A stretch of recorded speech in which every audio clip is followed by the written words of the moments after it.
Mesdames, Messieurs, bienvenue pour cette édition de Décryptage.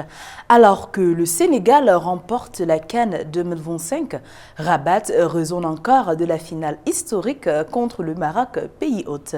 Monsieur Tareq MUHMOOD, qui est le président de Visa pour la région CEMEA, promeut des solutions technologiques qui propulsent le sport et le commerce africain vers la mondialisation. Partenaire de longue date de la CAF, Visa a transformé cette CAN en un laboratoire économique, paiements sans contact, tokenisation, intégration des technologies financières pour 200 décideurs de 40 pays.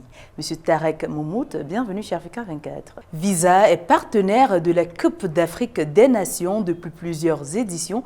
Quel était l'objectif principal de votre présence au Maroc pour cette édition 2025? Morocco has done a phenomenal job with AFCON, and Visa was so proud to be part of the AFCON movement. AFCON is the third largest football competition in the world, and it's not only AFCON, it's also WAFCON for the women's football as well. And we see really three main engagements through our partnership with AFCON. One is making sure all the payment experiences around AFCON are secure, they're easy, they're convenient, so that any supporter from around the world who wants to watch a match or buy merchandise or anything knows that it's a secure payment, and any business selling tickets or selling merchandise knows that all the payments can work really well using Visa's technology. The second we find is it has a tremendous impact on the countries that it's hosting. So we've seen tremendous growth of visitors coming into this beautiful country to watch the football games and to engage with tourists. So again, for that, we want to facilitate the digital payments around those visitors coming in, visiting the small businesses in the markets outside and really engaging with the community. And our data shows that we're seeing strong growth of tourists that do come in as a result of the AFCON. And we're going to produce a study after the tournament finishes to really understand the impact, so we keep learning together. The last part probably is my favorite reason why we partner with AFCON. It's really the children, it's the kids. And we run a really strong program to engage with the community. Over 1,150 students, children have been engaged. I don't know if you watched in the football as they come out with the players, the young children have the Visa support. So we really want to make use of the program with AFCON to engage with the whole community.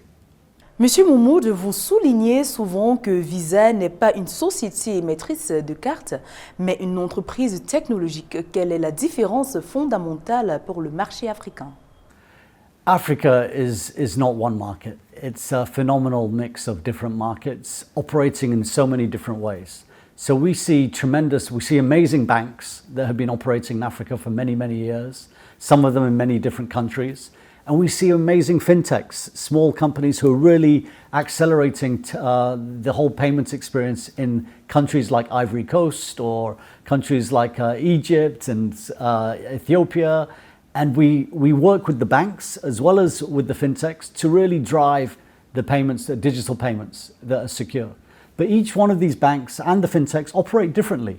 They operate differently, but what they do need is they need great technology to enable those payment experiences to be secure, to be fast, to be convenient, and really provide additional value to the communities that they're operating in. So that's really our technology stack. It's providing that service technology to our partners so that they can make a good impact in the communities that they're part of.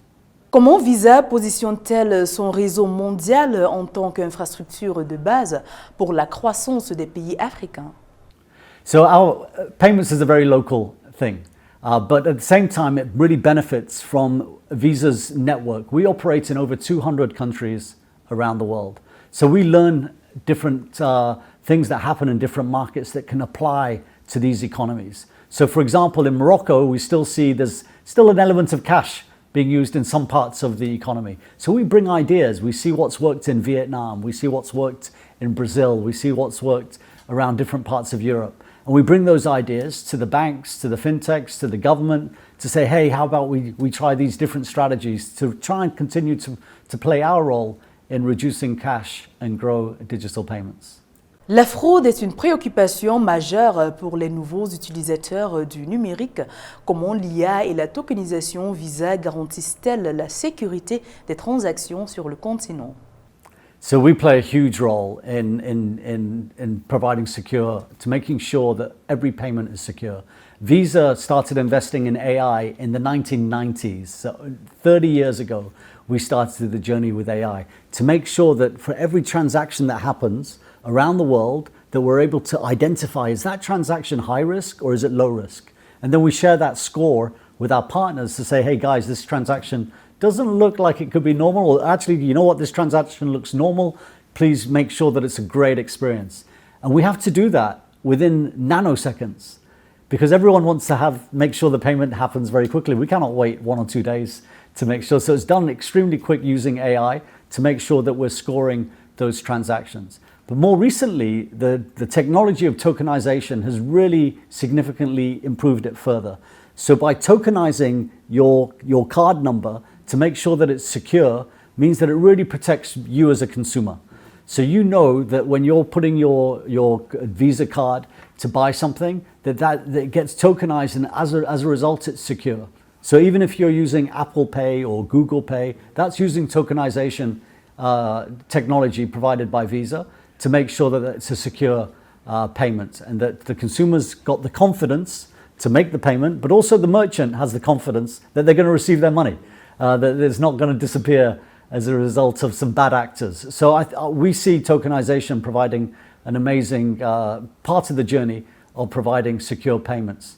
Now, if you think in the future, when we have our AI agent shopping for us, tokenization is even more important because you want to make sure your agent is not going to run away with your payment. That's right. So you really want to make sure that they're really that tokenization gives you that comfort as a consumer that your payments will always be secure. Vous ciblez les populations défavorisées. Comment les solutions Visa permettent-elles à un entrepreneur local au Maroc ou ailleurs de s'intégrer dans l'économie mondiale? We are so excited. Probably the most rewarding part of my role is the impact that we make in supporting small businesses and really helping them drive their growth as a business.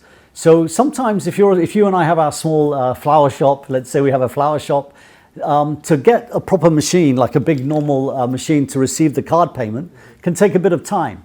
And one of the problem statements we identified is the small business wants to move quickly. Once we set up our flower shop, we want to open quickly and get the business going. So what we're working with our partners is that they can use their phone to now receive digital payments. So they don't need to wait 1 or 2 weeks to get the machine.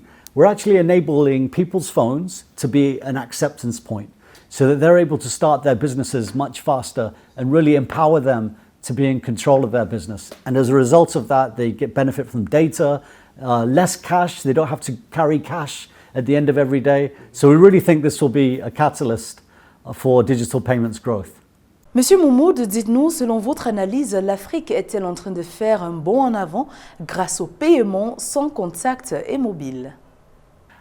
Africa is moving at an incredible pace. If you look at the top 10 fastest growing countries in the world, 5 are from Africa. And so we see, but they're moving in different ways. So I have the pleasure in my role of visiting beautiful countries like Morocco, Ethiopia on the east, Côte d'Ivoire on the west, and Nigeria. And everybody's working with digital payments in slightly different ways, depending on many factors. So I don't really look at leapfrogging or not leapfrogging. What we're trying to do as Visa is really just provide our technology, working with our partners to make an amazing impact in the markets. We are seeing amazing use cases around Africa. You know, I see some fantastic small business solutions, for example, in the markets of Nigeria. And we share those ideas. We share the ideas with Asia Pacific. We share the ideas with Europe. And at the same time, we benefit from their ideas as well. So we see some amazing progress that's being made. And our role really is to power that progress using our tech. Monsieur Tareq MUHMOOD, président de Visa pour la région CEMEA, Royaume-Uni, merci d'avoir répondu aux questions d'Africa 24. Mesdames, Messieurs, merci à vous d'avoir suivi cette édition de Décryptage à l'information contenue chez Africa 24.